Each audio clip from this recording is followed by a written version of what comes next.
खबर शामिल करते हैं चन्योट से। मोहम्मद अशफाक मुगल की रिपोर्ट के मुताबिक दरियाए चनाब में चन्योट के मकाम पर 4,63,786 क्यूसिक का रेला इस वक्त गुजर रहा है। आइंदा चंद घंटों में सैलाबी रेले में इजाफा होगा।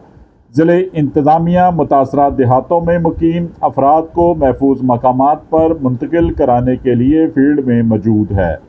ज़िला भर में 12 फील्ड रिलीफ कैंप्स भी मुकम्मल फ़ाल हैं। शहरियों से दरख्वास्त है कि वो हिफाजती मकामात पर मुंतकिल हो जाएँ।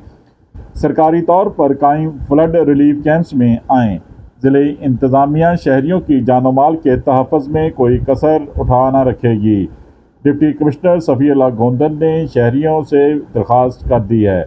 चन्योट बंद को तोड़ने के हवाले से अभी तक कोई फ़ैसला नहीं हुआ और ना ही इस सिलसिले में अभी किसी महकमे से ना किसी हवाले से कोई फ़ैसला किया गया है। कमिश्नर RPO का दौरा रूटीन में हुआ हिफाजती बंद और इंतज़ामात के जायज़ा बारे था।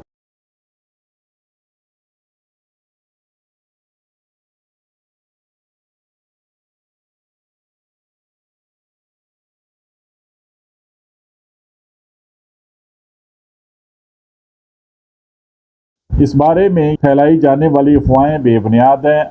हमारी पहली तरजीह आबादी और चन्योट शहर को बचाना है। सफ़ीउल्लाह गोंदल डिप्टी कमिश्नर ने वाज़ेह पैगाम जारी कर दिया। देखते रहिए GS न्यूज़। इस वीडियो को लाइक करें, हमारे चैनल को सब्सक्राइब कर बेल आइकन जरूर प्रेस करें